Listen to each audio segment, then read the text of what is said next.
Evening, folks. Pete Yetton here, the Managing Director of Remarkable Law Consultancy, my first evening vlog. It's been an incredibly busy week this week. Got a fantastic contract with an amazing company, a really good set of people.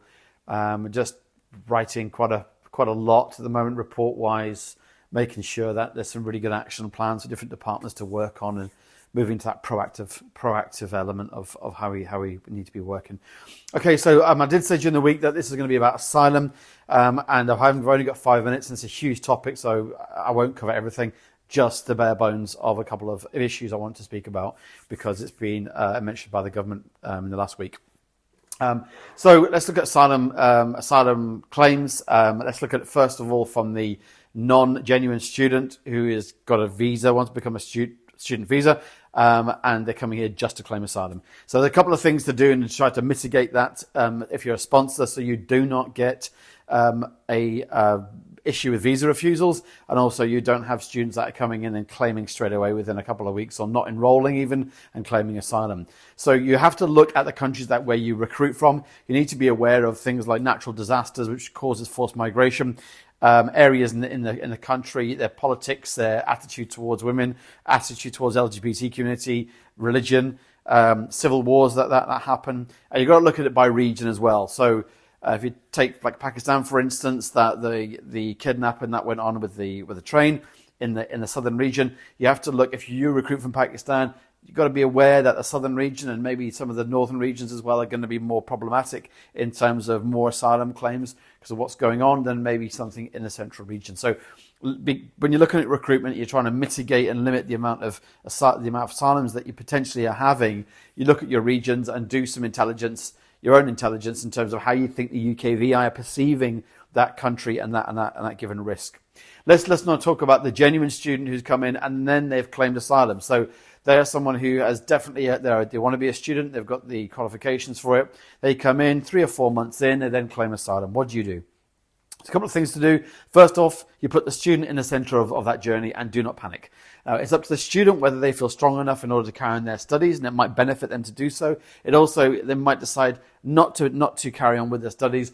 And then what do you do with that? Do you then retain them as a student, but then defer their studies while they go through the legal process? There's a number of different options which you have. Important thing to do, though, is SMS-wise, you're going to have to do an immigration category change. As soon as you see that they've claimed asylum and you have a letter from that law firm stating that they're now in that process. They will have, if that happens, then they have extant 3C leave, so they're going to be protected in terms of their ongoing status, as long as if their asylum claim is not successful, as long as that law firm keeps appealing in the right time frame, then everything's going to be okay for that student, and you can carry on supporting them. So when they claim asylum, when I go into institutions and businesses and I look at their asylum policy, if they haven't got one, I will draft one for them, and then I will say to them, go and locate 3 or 4 different immigration law firms in the local area or beyond that do legal aid and private client, and chat to them saying, if we do have any students that claim asylum, can we refer them to you? Reason for that is there are mandates that are signed between the student and the law firm. And indeed, we need to see that. So the student is giving you permission to speak to that legal representative. Why that is so important is twofold. One, the lawyer will definitely want to have some feedback from yourself. How well are they doing in their studies? Are they attending? Are they engaging? And that's really good for the lawyer to help them build up the credibility that student, that their client is actually credible and is trying to get on with their life. Equally, if you're ever audited by the UKVI and they'll look at your asylum process, you need to make sure that every quarter you're contacting that law firm and say, can I have an update? Are you still in the process of the asylum, or has it collapsed and you're now no longer representing? Why it's so important is because if they get different representation or they don't get representation, then you are carrying on supporting the students and they have got no immigration status.